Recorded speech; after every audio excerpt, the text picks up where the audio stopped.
if you're using one of these, try to use half of it and try to know where you used your rice up to so that you get the same amount of water. So I will use it myself and I will guesstimate 1 cup.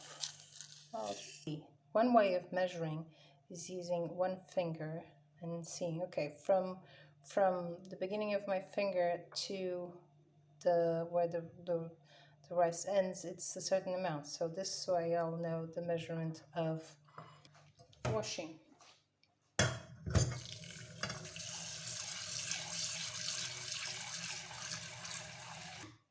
The reason you want this is so that you can drain the rice. You're going to do it more than once.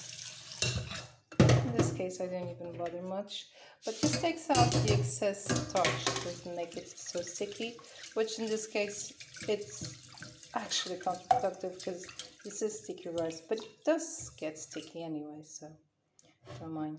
It's still very blurry, the water, as you can see. Okay, this is good enough for me.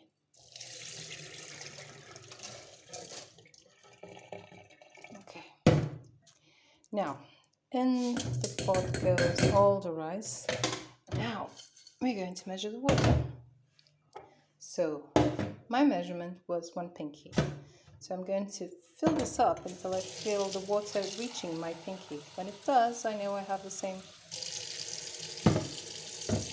measurement of water. And I will do it again because it's 2 parts of water for each part of rice.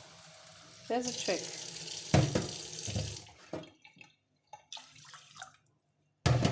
Okay. 2 parts of water for 1 part of rice. Don't mind that. It doesn't have to be mathematical. Can you see that? This is the amount it should stay above the rice, regardless the part you use.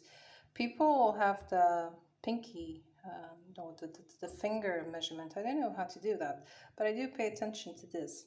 Whenever I cook rice, if I make a bigger amount, or if I make it in a pot that is wider, so everything will be flatter, I know I need to put enough water so that there's this measurement. I can't say it's 1 knuckle because it depends on the fingers.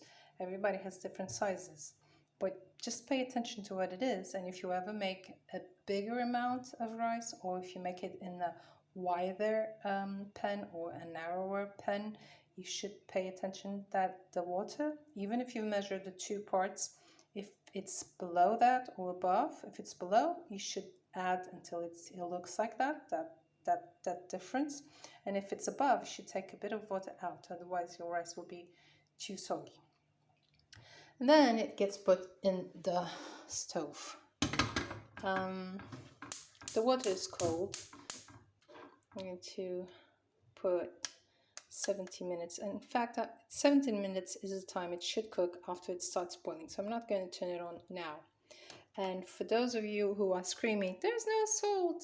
Yes, I have made saltless rice many times because I tend to forget it. But I won't today. The amount of salt depends on your taste. Usually for a cup, I have a tiny measuring spoon in here, which is a 1/4 cup. And when I make 1 cup of rice, this is what I use. Since I'm making less, I'm using less. There's a math to salt, which is 1% of the weight of whatever we're doing. I have no idea how much that would be. I tried this way, it works. If you think it's not salty enough for you, add more. If you think it's too salty, add less. It's good enough for me. Now, basically, now it's a waiting game. When it starts boiling, I'm going to mix it around once. Once it starts boiling, you lower the fire till the minimum, and it starts boiling. I move it to the smallest one, then I can control the fire pretty well and get it done. So now it's, as I said, it's getting a waiting game.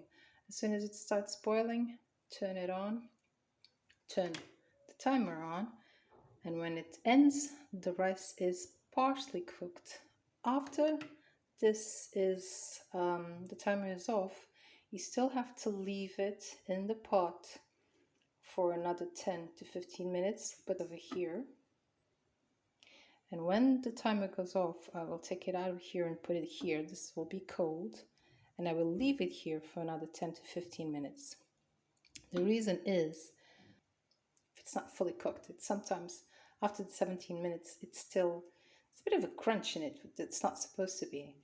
So if you leave it in the warmth, but out of the stove, that residual heat will go on cooking it without the risk of burning it, which sometimes happens. You could use hot water, boiling water, if you know the measurements exactly, which is how I often do it. You can. But if you're using this method, like 1 cup, one drinking cup, which you have to use your fingers to find out the amount, it's better to use juice or not. Sometimes I do one, sometimes I do the other. It depends. For instance, today I'm going to make the Brazilian beans. It doesn't matter how long it takes for the rice to cook because I'm going to be doing something else. But sometimes I want it to cook fast. Those days I use boiling water already. Movement in there. You can see things like the water moving around. It's almost, I will consider it's very low fire. I'm gonna put this on here. 17 minutes on. I'm gonna forget about it when it rings. I know I will take it from here, put it here, turn it again for 10 minutes, and the rice will be cooked. So don't count with less than 30 minutes to make rice. I hope this has helped you, and if you have any questions, let me know or refer to the link below where someone explains really well how to make rice.